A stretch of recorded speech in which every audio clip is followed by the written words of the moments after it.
ছিল।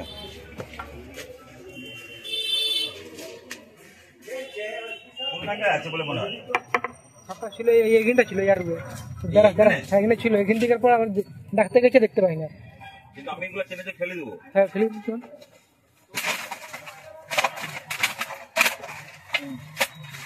ক্যামেরাটা ভালো করে হ্যাঁ হ্যাঁ হ্যাঁ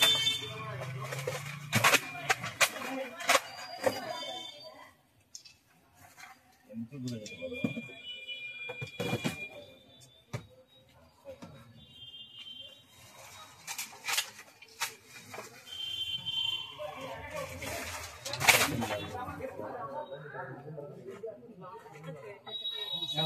পারো। এমনিতে ঢুকতে পারে, পড়ে গেলে ভেঙে যেতে পারে, ক্ষতি হতে পারে।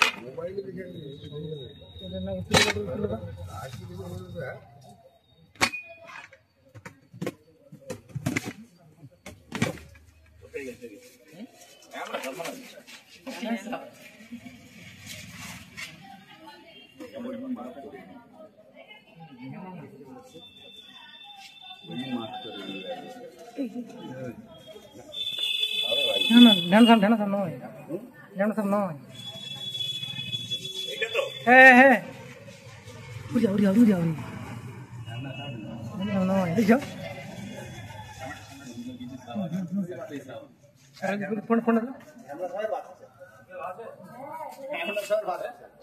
এটা কার দোকান? কি দোকান এটা?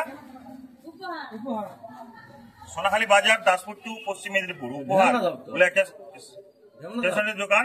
এখান থেকে ফোন করা হয়েছিল। আমি সুমিত বলে সাপ রেস্কিউ করে থাকি। আমরা সাপকে বাঁচিয়ে রাখা, সমাজের ভারসাম্য রক্ষা করার জন্য সাপকে বাঁচিয়ে রাখতে হবে।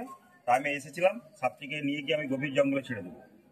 সাপ বাঁচিয়ে রাখার উদ্দেশ্য হলো সাপের বিষ থেকেই কিছু মানে ঔষধ তৈরি হয়, সেই জন্য সাপকে বাঁচিয়ে রাখতে হবে। তবে এই এলাকায় ব্লিচিং পাউডার তার সাথে গুঁড়া চুন মিশিয়ে ছড়িয়ে দিলে সাপের উপদ্রবটা কম হবে, এবং ন্যাপথলিন দিয়ে দেবেন। এটা ঢ্যামনা সাপ, নির্বিষ সাপ যদিও, তবু সাপে মানুষের আতঙ্ক, তাই সাপকে আমাদের বাঁচিয়ে রাখতে হবে। আমি একটু দূরে গিয়ে ছেড়ে দেবো, কারণ সাপ, ঢ্যামনা সাপের কোনো বিষ নেই, এ কামড়ালেও কোনো কারো ক্ষতি হবে না। ঢ্যামনা সাপ আমাদের উপকারী, এরা ব্যাঙ আর ইঁদুর খেতে ভালোবাসে, তাই ঘরে ঢুকেছিল ইঁদুর খেতে। কিন্তু মানুষ সাপে আতঙ্কিত, তাই আমি সাপকে ধরে নিয়েছি।